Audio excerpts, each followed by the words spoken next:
오늘 미국 증시, 유럽 증시 이래저래 호재 거래가 상당히 많았습니다. 명민준, 이나연 외신 캐스터와 함께 하나씩 살펴드리겠습니다.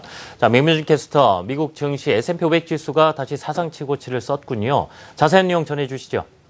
네, 뉴욕 증시 오늘 채권 시장이 안정된 점, 약달러, 그리고 경제 지표의 긍정적인 해석으로 오늘 강한 반등세를 이뤄냈습니다. S&P 500 같은 경우는 사상 최고치를 다시 한번 경신하면서 2121포인트를 기록했고요. 다우는 사상 최고치에 30포인트 모자랐고 나스닥은 6포인트 차이로 바짝 다가서는 모습이었습니다.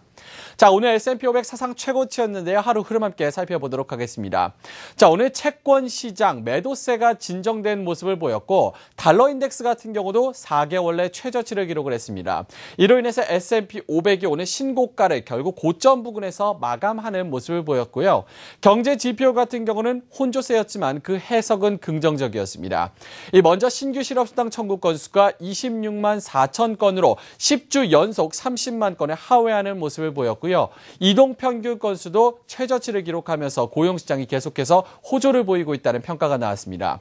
이 생산자 물가지수 PPI는 예상을 깨고 0.4% 하락했는데요.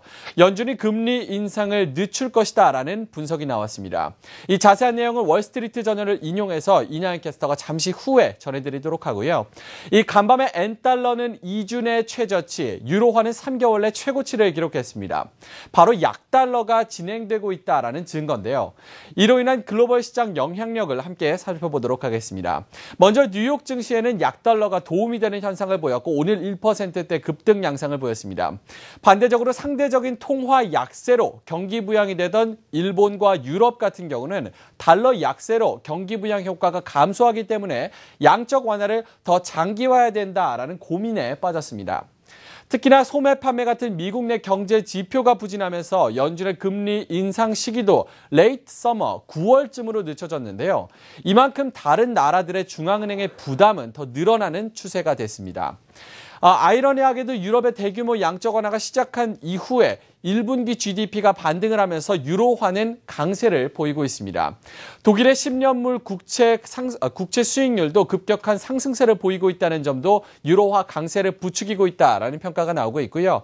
마지막으로 전문가들은 이런 달러 약세가 트랜지토리, 일시적일 것이라는 평가를 내리고 있습니다.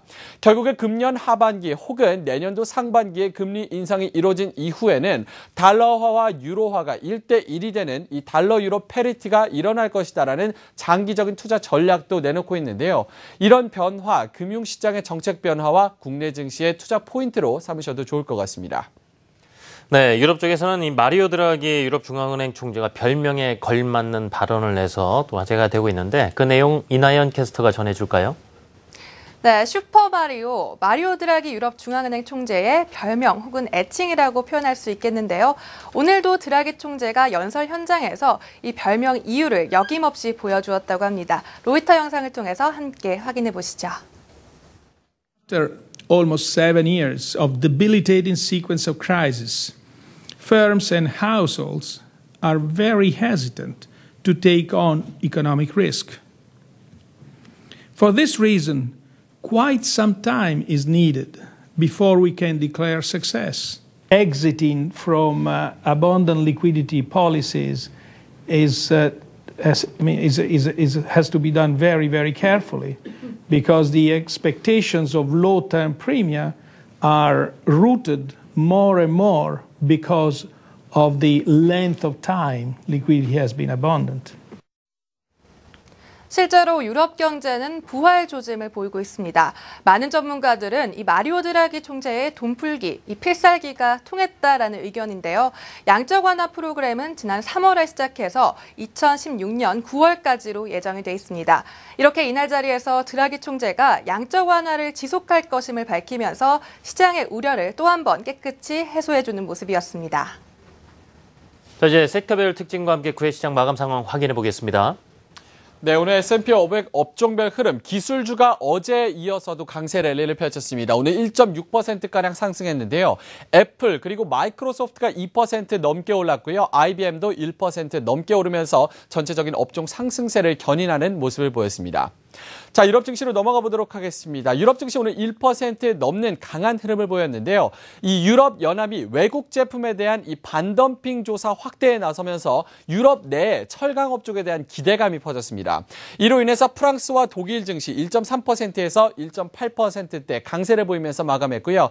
남부 유럽은 흐름이 조금 약했지만 그래도 상승권에서 거래를 마쳤습니다. 그리스와 이탈리아, 스페인 같은 경우가 0.5%에서 1.5%까지 오르면서 장을 마감하는 모습을 보였습니다. 자, 상품 시장으로 넘어가 보도록 하겠습니다. 오늘 국채 수익률, 먼저 독일의 국채 시장이 안정되면서 시작을 했고요. 연준의 금리 인상 시기가 약화될 것이다, 늦춰질 것이다라는 의견에 오늘 국채 수익률이 2%대 넘게 하락했습니다. 금 가격 최근 급격한 상승세를 보이고 있는데요. 오늘도 0.6%대 상승하면서 200일 이동 평균선을 다시 한번 돌파하면서 온스당 1225달러 선을 마감을 하는 모습이었고요. 오늘 마지막으로 환율 같은 경우는 달러가 약세를 보였습니다. 먼저 달러 인덱스 같은 경우는 4개월 내 최저치 93레벨대까지 떨어진 모습이었고요. 엔달러 환율 같은 경우는 소폭 회복하기는 했지만 2주 내 최저치인 118엔대까지 갔다가 지금은 119엔대 초반까지 올라온 상황에서 거래가 되고 있는 상황입니다. 네, 오늘의 SNS 확인해 봅니다. 이 미국의 생산자 물가지수가 예상과 달리 마이너스를 기록했습니다. 이에 대해서 어떤 해석이 나왔고 또 S&P 500 지수 사상 최고치 경신하면서 이에 대한 SNS에 올라온 글들 이나연 캐스터 정리해 주셨다고요? 네, 4월 생산자 물가지수가 다시 전월 대비 하락하면서 미국의 물가 하강 압력이 여전하다는 것을 보여주고 있는데요. 이에 대해 매시로 파이낸셜 블로그 운영자 다이앤 스원크는 근원 물가 하락으로 미 연준이 경제가 아직은 금리 인상에 나설 만큼 올라오지 않았다라고 판단할 가능성이 높아졌다면서 앞으로 9월 금리 인상론도 더 연기될 가능성이 커졌다라고 트윗을 남겼습니다. 또 실제로 오늘 우리 시각 새벽에 나온 월스트리트저널의 전문가 설문조사 결과 대부분 전문가들이 금리 인상 시기를 9월로 점치고 있습니다. 이 노란색 부분이 9월, 그리고 빨간 부분이 6월 금리 인상 예측 비율인데요. 지난 1월 조사 때는 6월 금리 인상이라 예측한 비율이 훨씬 높았지만 현재 5월에는 9월 금리 인상론이 압도적으로 다수를 차지하고 있는 것 확인하실 수 있습니다. 다음 트윗으로 넘어가 볼 텐데요. 오늘 S&P 500 사상 최고치를 경신하면서 마감했습니다. 전문가들은 이제 드디어 S&P 500 저항선 2120선을 넘어서는 것이냐라는 반응을 보이고 있는데요. 주식 및 증권 전문 매체 스탁트위츠는 S&P 500 지수가 2009년 금융위기 이후 무려 218% 상승했다는 점을 강조했습니다. 우리나라 코스피의 경우에는 2009년 대비했을 때 50% 상승에 그쳤는데요. 이러한 점을 참고했을 때 매우 큰 상승폭이라는 것을 알 수 있습니다. 그렇다면 애플의 주가는 지난 12개월 동안 몇 퍼센트 상승폭을 보였을까요? 마켓워치 편집자 미셸 코피에 의하면 애플은 지난 12개월 동안 50% 상승했다며 하지만 아직도 애플 주식을 사는 것이 늦지 않았다라고 말했습니다. 물론 파티를 즐기기 늦었다라고 생각할 수 있지만 여전히 애플의 주식은 아름답다, 매력적이다라는 것인데요. 실제로 미국 헤지펀드들 사이 개인 종목으로 가장 인기 있는 것이 바로 이 애플 주식이라고 합니다. 네, 두 분 정리해 주신 이야기 잘 들었습니다. 이번 주도 수고하셨습니다. 고맙습니다.